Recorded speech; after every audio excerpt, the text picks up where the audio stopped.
पिछले जन्म के संस्कार इस जन्म में आदत बन जाते हैं। इस जन्म की आदतें अगले जन्म में फिर संस्कार बन जाएंगी। फिर अंत कहाँ है? अंत है इस बात में, इस सत्य को जान लेने में कि तुम संस्कार नहीं हो, तुम आदत नहीं हो। अंत है इस सत्य के प्रति जाग जाने में कि तुम पृथक हो। अंत है होश में, अंत है साक्षी भाव में। निश्चित ही तुमने कल भी क्रोध किया था, परसों भी क्रोध किया था, आदत बन गई। आज किसी ने जरा सा उकसा दिया, अंगारा तो था ही भीतर, रोज रोज संभाला था, हो गई। राख भी जमी थी तो बस ऊपर जरा सी परत थी, किसी ने फूंक मार दी, परत झड़ गई, अंगारा बाहर आ गया, तुम क्रोध से भर गए। आज तुम क्रोध करोगे, कल के लिए फिर और तैयारी हो गई। ऐसे रोज रोज तुम अभ्यास बनाते जाओगे, संस्कार गहन होता जाएगा। और जितना संस्कार गहन हो जाएगा उतने ही तुम यंत्रवत हो जाओगे। कोई भी तुम्हारी बटन दबा दे तो क्रोध करवा दे, कोई भी तुम्हारी बटन दबा दे तो तुम प्रसन्न हो जाओ। कोई भी झुक के नमस्कार कर ले, तुम्हारी प्रशंसा कर दे तो तुम गदगद। कोई जरा गाली दे दे तो तुम जार जार। तुम यंत्रवत हो जाओगे और बटने लोगों को पता हो जाती। सबको पता है एक दूसरे की बटने, कहां से दबा दो कि सब ठीक हो जाता है, कहां से दबा दो कि सब गड़बड़ हो जाता है। तुम मशीन हो क्या या मनुष्य हो? मनुष्य होने का इतना ही अर्थ है कि कोई तुम्हारी क्रोध की बटन दबाए चला जाए, लेकिन तुम कहते हो नहीं करना, तो बटन दबती रहती। वो आदमी थक जाता, लेकिन तुम क्रोध नहीं करते। तुम कहते हो मैं अपना मालिक हूं, जब करना चाहूंगा करूंगा, जब न करना चाहूंगा नहीं करूंगा। प्रतिक्रिया और क्रिया में यही फर्क है। प्रतिक्रिया में दूसरा मालिक है, तुम नहीं, और क्रिया में तुम मालिक हो, दूसरा नहीं। और बड़े मजे की बात है, प्रतिक्रिया बांधती है, क्रिया मुक्त करती है। जो अपने कर्म का मालिक है उसके कर्म का कोई संस्कार नहीं बनता, और जो अपने कर्म का मालिक नहीं है, जो प्रतिकर्म करता है, रिएक्ट होता है सिर्फ, उस आदमी के जीवन में बंधन बनते चले जाते हैं। रोज रोज जाल मजबूत होता चला जाता है। आखिर में तुम पाते हो तुम तो बचे ही नहीं, आदतों का एक ढेर, मुर्दा ढेर, जिसमें से जीवन कभी का उड़ चुका। पक्षी तो जा चुका है जीवन का बहुत पहले, कटघरा छूट गया है, पिंजड़ा छूट गया है। जागो इसके पहले कि देर हो जाए, और आदतों से मुक्त होना शुरू करो। मैं तुमसे ये नहीं कह रहा कि बुरी आदतों से मुक्त हो जाओ और भली आदतें बना लो। तुम्हारे महात्मागण तुमसे यही कह रहे हैं। वो तुमसे कहते हैं बुरी आदतें छोड़ो, अच्छी बनाओ। मैं तुमसे कहता हूं आदत छोड़ो। बुरी और अच्छी आदत से कोई फर्क नहीं पड़ता। लोहे का हो पिंजड़ा की सोने का क्या फर्क पड़ता है? एक आदमी को सिगरेट पीने की आदत है, सारी दुनिया बुरी कहती। दूसरे को माला फेरने की आदत है, सारी दुनिया अच्छा कहती। जो सिगरेट पीता है वो अगर न पिए तो मुसीबत मालूम होती, जो माला फेरता अगर न फेरने दो तो मुसीबत मालूम होती। दोनों गुलाम हैं। एक को उठते ही से सिगरेट चाहिए, दूसरे को उठते ही से माला चाहिए। माला वाले को माला न मिले तो माला की तलफ लगती, सिगरेट वाले को सिगरेट न मिले तो सिगरेट की तलफ लगती। ऐसे बुनियाद में बहुत फासला नहीं है। सिगरेट भी एक तरह का माला फेरना है। धुआं भीतर ले गए, बाहर ले गए, भीतर ले गए, बाहर ले, मन के फिरा रहे हैं, बाहर भीतर। धुएं की माला है, जरा सूक्ष्म है। कोई अपना कंकड़ पत्थर की फेर रहा है, जरा स्थूल है। असली सवाल आदत से मुक्त होने का है। मैं ये नहीं कह रहा हूं कि माला मत फेरो, मैं ये भी नहीं कह रहा हूं कि सिगरेट पियो। मैं ये कह रहा हूं कि तुम मालिक रहो।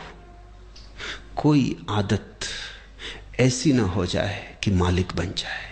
कोई आदत, मंदिर जाने की आदत भी मालिक ना हो जाए, ध्यान करने की आदत भी मालिक ना हो जाए। मालिक तुम ही रहो। मालकियत बचा के आदत का उपयोग कर लेना, यही साधना है। मालकियत खो दी और आदत सवार हो गई तो तुम यंत्रवत हो गए, तब तुम्हारा जीवन मूर्छित है। ऐसे लोग हैं जो मेरे पास आके कहते हैं कि अगर पूजा ना करें रोज तो बेचैनी लगती। वो सोचते हैं कि बड़ी धार्मिक घटना घट गई उनके जीवन। मैं उनसे पूछता हूं पूजा करने से कुछ आनंद मिलता है? वो कहते हैं आनंद तो कुछ नहीं मिलता, लेकिन ना करें तो बेचैनी लगती। यही तो सिगरेट पीने वाला कहता है। वो कहता है कि उससे पूछो कुछ आनंद मिलता? वो कहता है आनंद क्या रखा है, आनंद तो कुछ नहीं मिलता, कभी कभी खांसी जरूर आती, आनंद तो कुछ भी नहीं मिलता। लेकिन ना पियो तो बेचैनी मालूम होती। इसे तुम थोड़ा सोचो। इसी को मैं यंत्र हो जाना कहता हूं कि जिससे कुछ भी नहीं मिलता है, उससे भी न करने पर बेचैनी मालूम होती। उपलब्ध कुछ भी नहीं होता है, पाने को कुछ भी नहीं है, लेकिन छोड़ने में मुसीबत, क्योंकि आदत ने पकड़ा है। अब आदत इतना ही कर सकती है, करो तो कुछ ना मिले, ना करो तो कुछ खोता मालूम पड़े। अब ये बड़े मजे की बात है, जिस चीज को करने से कुछ नहीं मिलता उसको ना करने से खोएगा कैसे? कुछ खोता नहीं, सिर्फ पुरानी आदत, पुरानी लकीरों पर न चलने से अड़चन मालूम होती। मैं एक बहुत बड़े वकील को जानता था। उनकी आदत थी कि जब भी वो अदालत में खड़े होते, पैरवी करते, बड़े वकील थे, अंतर्राष्ट्रीय ख्याति के थे, और लंदन और पेकिंग और दिल्ली 3 जगह उनके दफ्तर थे। तो उनकी आदत थी कि वो अपने कोट का बटन घुमाने लगते थे जब अटक जाते। सभी की होती, कोई अपना सिर खुजलाने लगता है, कोई कुछ करने लगता है। उस आदत का भी वैसा ही उपयोग है जैसे बटन दबाने का। तो अगर जब भी उनके विचार उलझ जाते या कोई उत्तर न सूझता तो वो कोट का बटन घुमाने लगते। घुमाने से कुछ मिलता था ये तो पक्का पता नहीं, क्योंकि कोट का बटन घुमाने से क्या मिलेगा। और जिसकी बुद्धि उलझी हुई हो, समझ में ना आ रहा हो, वो कोई कोट के बटन घुमाने से कुछ बात समझ में आ जाएगी। लेकिन विरोधियों को ये बात दिखाई पड़ गई कि वो जब भी उलझ जाते हैं तो बटन घुमाते। एक बड़ा मुकदमा था, एक बड़ी स्टेट का मुकदमा था प्रिवी काउंसिल में, लाखों का मामला था। तो विरोधी वकील ने उनके सोफर को मिला लिया, कुछ पैसे दिए और कहा कि तू इतना करना, उनके कोट के ऊपर का बटन तोड़ देना। तो वो जब अदालत में अपना कोट लेके हाथ में रख के आए तो वो बटन नदारत था। तो उस वक्त उन्होंने देखा भी नहीं, कोट डाल लिया। जब वो पैरवी करने लगे और वक्त आया, हाथ कोट के बटन पर गया, बस सब गड़बड़ हो गया।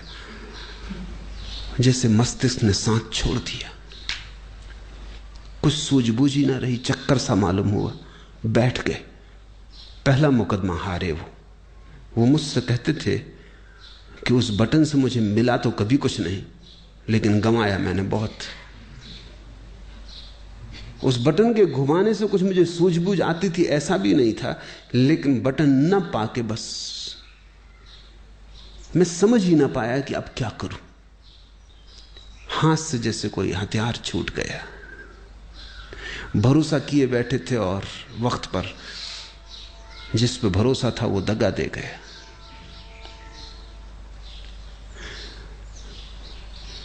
जिनको तुम आदतें कहते हो, बुरी हो या भली, इससे कोई भेद नहीं पड़ता।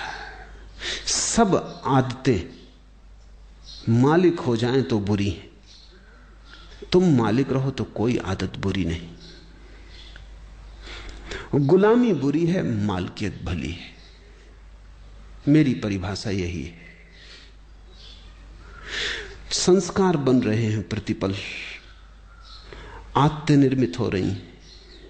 तुम जरा दूर खड़े रहो, तुम अपनी मालकियत मत खो। निश्चित जीवन में आदतों की जरूरत है। अगर आदतें न हो तो जीवन बहुत कठिन हो जाएगा। आदतें जीवन को सुगम बनाती। तुम टाइपिंग सीखते हो या कार चलाना सीखते हो, अगर आदत ना बने और रोज रोज फिर वहीं खड़े हो जाओ जहां पहले दिन खड़े हुए थे, फिर देखने लगो कि अब टाइप करने का फिर मौका आया, फिर सीखो, या कार चलाने का फिर नौबत आ गई, अब फिर से सीखो, तो जिंदगी बहुत असंभव हो जाए। तुम कार चलाना एक बार सीख लेते हो, आदत बन गई, फिर हाथ ही काम किए चले जाते हैं, फिर तुम्हें ध्यान भी देने की जरूरत नहीं होती। ठीक ठीक ड्राइवर गीत भी गुनगुना लेता है, बात भी कर लेता है, रेडियो भी सुन लेता है, और कुछ तो ड्राइवर ऐसे हैं कि झपकी भी ले लेते और गाड़ी चलती रहती। जीवन में आदत की जरूरत है, बस ध्यान इतना ही रखना जरूरी है कि आदत मालिक ना हो जाए। मालिक तुम बने रहो तो संसार में कुछ भी बुरा नहीं, स्वामित्व तुम्हारा हो तो संसार में सभी कुछ अच्छा है। स्वामित्व खो जाए, तुम गुलाम हो जाओ, तो वो गुलामी चाहे कितनी ही कीमती हो खतरनाक है। हीरे जवाहरात लगे हों सींखों पर, जंजीरों पर, तो भी उनको आभूषण मत समझ लेना, वो खतरनाक है, वो महंगा सौदा है। अपने को गंवा के इस जगत में कमाने जैसा कुछ भी नहीं। हाँ, अपने को बचा के जितना खेल खेलना हो खेल ले सकते हो। जब परमात्मा ही लीला कर रहा है तो तुम क्यों परेशान हो? लेकिन परमात्मा मालिक है, और जब तुम भी अपनी आत्माओं और संस्कारों के मालिक हो जाओगे तो तुम भी अपने छोटे से संसार में परमात्मा हो जाते हो। बुद्ध ने इसी को होश कहा है कि सब करना लेकिन होश पूर्वक करना। कदम भी उठाना तो होश पूर्वक उठाना, उठना बैठना लेटना होश पूर्वक। कोई भी चीज बेहोशी में मत करना। अगर तुम होश को साधते रहो तो आदत तो बनती रहेगी, आदत का तुम उपयोग करते रहोगे, लेकिन आदत के पीछे होश की धारा भी बह रही है। चैतन्य का दिया भी जल रहा है, वो भी निर्मित हो रहा है, उसकी भी सघनता बढ़ रही, उसका भी प्रकाश गहन होता जा रहा है। जीवन में सिर्फ आदतें ही आदतें रह जाएं तो आत्मा खो जाती है। आदतों के पीछे तुम भी रहो अलग पृथक, और इतनी तुम में मालकियत हो कि किसी आदत को अगर तुम छोड़ना चाहो तो इसी क्षण छोड़ दो, लौट के दोबारा सोचने की जरूरत भी ना पड़े। मैंने सुना है कि जब पहली दफा उत्तर ध्रुव पर यात्री पहुंचे तो वो एक बड़ी मुसीबत में पड़े।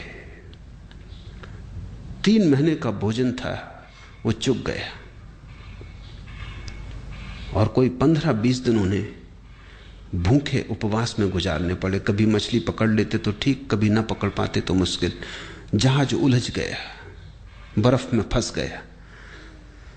लेकिन उन यात्रियों का जो कैप्टन था, उसको सबसे ज्यादा जो मुसीबत आई वो भोजन की नहीं थी। लोग बिना भोजन के रहने को तैयार थे, यात्रियों का दल। सिगरेट की सबसे ज्यादा मुसीबत खड़ी हुई। सिगरेट खत्म हो गई तो लोगों ने जहाज की रस्सियां काट काट के पीना शुरू कर दी। कैप्टन घबराया, उसने कहा अगर 20 दिन ये सिलसिला रहा तो फिर हम कभी वापस ना पहुंच पाएंगे। तुम रस्सियां ही काटे डाल रहे तो ये जहाज आगे कैसे बढ़ेगा, ये पाल गिर जाएंगे। मगर लोग इतने दीवाने सिगरेट पीने के लिए कि कैप्टन करे भी क्या। एक आदमी, बाकी सब सिगरेट पीने वाले, उनका करो भी क्या।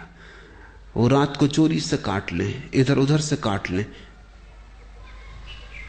जब ये जहाज लौट के किसी तरह आया और इसकी अखबारों में खबर छपी तो एक आदमी ने अमेरिका में ये अखबार पढ़ते वक्त अपनी सिगरेट भी पी रहा था, अखबार भी पढ़ रहा था। उससे अचानक ये बात अजीब सी लगी कि लोग गंदी रस्सियां काट काट के पी गए।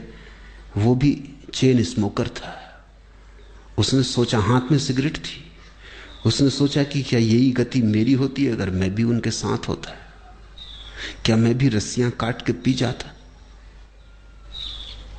एक क्षण उसे ख्याल आया, उसने सिगरेट एस्ट्रे पर रख दी और उसने कहा अब इसको तभी उठाऊंगा जब मेरी ऐसी दशा आ जाए कि मुझे लगे अब मैं गंदी रस्सियां भी पी सकता हूं, नहीं तो नहीं उठाऊंगा। 20 साल बीत गए, वो सिगरेट अपनी टेबल पर ही रखे रहा। लोग उससे पूछते भी कि आधी जली सिगरेट यहां क्यों रखी। वो कहती कि इसको मुझे उठाना है किसी दिन, लेकिन उसी दिन उठाऊंगा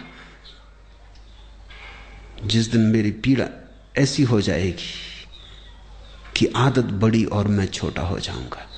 लेकिन मैं प्रतीक्षा कर रहा हूं, वो घड़ी आती नहीं। 20 साल बीत गए, मैंने 20 साल से सिगरेट नहीं पी है और याद भी नहीं आई है। मैं याद करने की कोशिश कर रहा हूं कि कभी भी आ जाए, क्योंकि मैं जानना चाहता हूं किस मुसीबत में जहाज के लोगों को रस्सियां पीनी पड़ेंगी। लेकिन वो कभी ना आई। उसने अपना संस्मरण लिखा, मैं संस्मरण पढ़ रहा था। उसने संस्मरण में लिखा है कि मैं समझ नहीं पाता कि क्या बात हो गई, क्योंकि पहले भी मैंने कई बार सिगरेट छोड़ना चाही थी लेकिन नहीं छोड़ सका था। कई बार छोड़ी भी थी तो 2 दिन के बाद फिर पीने लगा था। लेकिन क्या हुआ? अब तो मैं छोड़ा भी नहीं था, सिर्फ प्रतीक्षा कर रहा हूं कि जब भी आदत पकड़ लेगी और झकझोर डालेगी तो पीऊंगा। लेकिन मैं सिर्फ ये जानना चाहता हूं कि मैं भी उस जहाज में अगर होता तो क्या मैंने रस्सियां पी होती। 20 साल से आदत आई नहीं। मेरी समझ में नहीं आता कि हुआ क्या। उसकी समझ में नहीं आ रहा क्योंकि उसे ध्यान का कुछ पता नहीं, होश का कुछ पता नहीं। इसने छोड़ी नहीं है सिगरेट, छूट गई होश के कारण, क्योंकि वो एक ही होश साधे हुए कि जब इतने जोर से तलफ पकड़ेगी कि मैं रस्सियां पी लेता तभी पीऊंगा। लेकिन उस होश के कारण तलफ नहीं पकड़ती। होश हो तो तलफ पकड़ती ही नहीं। अब उसे कोई होश को जानने वाला मिले तो उसे उत्तर मिले, लेकिन अनजाने उसने होश साध लिया है। तुमसे मैं कहता हूं, जो जो आदत तुम्हें पकड़े हो, जबरदस्ती पकड़े हो, उसके प्रति होश साधना। मैं तुमसे नहीं कहता सिगरेट पीना छोड़ो, मैं कहता हूं होश पूर्वक पियो। मैं तो यहां आश्रम में एक कमरा बनवाने जा रहा हूं जहां होश पूर्वक सिगरेट पीने वालों को सुविधा होगी कि वो जाके वहां सिगरेट जरूर पिए, लेकिन जितनी देर पिए उतनी देर ध्यान रखें। एक क्षण को भी बेहोशी में न पिए बस। फिर अगर पीना हो तो मजे से पिए, कोई हर्जा नहीं। लेकिन मैं जानता हूं अगर होश सज जाए तो ऐसी मूढ़ता कौन करेगा। ऐसी मूढ़ता तो बेहोशी में ही होती है। तो मैं तुमसे कुछ भी छोड़ने को नहीं कहता, क्योंकि मैं जानता हूं छोड़ने से कभी कोई छोड़ नहीं पाया। मैं तुमसे केवल होश साधने को कहता हूं, क्योंकि मैं जानता हूं होश साधने से जो भी व्यर्थ है अपने आप छूट जाता है और जो सार्थक है बच रहता है। होश आध्यात्मिक जीवन की आखिरी कीमिया है, अल्केमी है, वो रसायन है। उसके अतिरिक्त सब विस्तार की बातें हैं। आज इतना ही।